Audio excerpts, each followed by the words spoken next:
नमस्कार मेरे प्यारे विद्यार्थीगण, ई लर्निंग क्लास में आपका स्वागत है। कक्षा 12 विषय हिंदी के पाठ्यक्रम को आगे बढ़ाते हुए गद्य 18 मेरे राम का मुकुट भीग रहा है, जिसके लेखक हैं विद्या निवास मिश्र। अब उनका हम जीवन परिचय देख लेंगे। जन्म सन 1925 में हुआ था, निधन 2005 में हुआ था। विद्या निवास मिश्र का जन्म 28 जनवरी 1925 को उत्तर प्रदेश के गोरखपुर जिले में हुआ था। वाराणसी गोरखपुर में उन्होंने शिक्षा प्राप्त की। हिंदी के मूर्धन्य साहित्यकार ने अमेरिका वाशिंगटन में अध्येता रहे। मध्य प्रदेश प्रशासन में सूचना विभाग में कार्यरत रहे। बाद में अध्यापन के क्षेत्र में 1968 से 1977 तक वाराणसी में अध्यापक कुलपति भी रहे। स्वयं को ब्रह्मानंद मानने वाले विद्या निवास मिश्र हिंदी के प्रतिष्ठित आलोचक, ललित निबंधकार के रूप में जाने गए। मिश्र जी के निबंधों में प्रकृति, लोक तत्व, बौद्धिकता, सृजनात्मक कल्पनाशीलता, काव्यात्मकता, भाषा की सृजनात्मकता एक साथ अंत ग्रंथित मिलती हैं।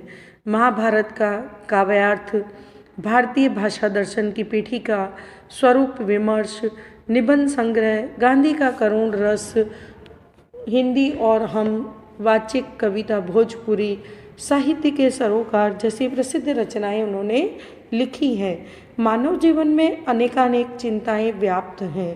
प्रस्तुत निबंध में मिश्र जी ने पौराणिक मिथक के माध्यम से मानव चिंताओं की अत्यंत सुंदर एवं मार्मिक शब्दों से प्रस्तुति की है, जो अत्यंत संवेदनापूर्ण जीवन चित्र प्रस्तुत करती है।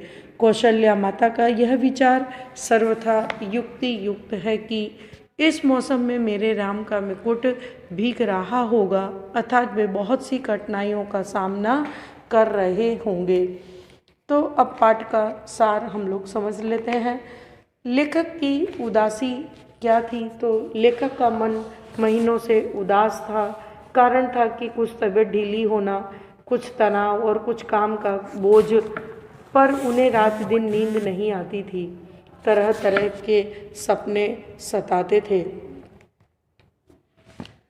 लेखक के एक साथी रात 9 बजे एक संगीत कार्यक्रम में गए और लेखक की अनुमति से अपने साथ उनके एक चिरंजीव और उनकी एक मेहमान कन्या को भी अपने साथ ले गए।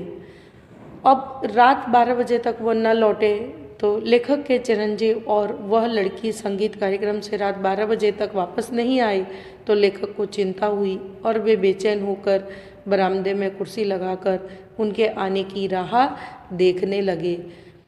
बरसात हो रही थी और बिजली चमक रही थी। उनके मन में कई दिनों से उमड़ती पंक्तियां गूंजने लगी। मोरे राम के भीजे मुकुटवा।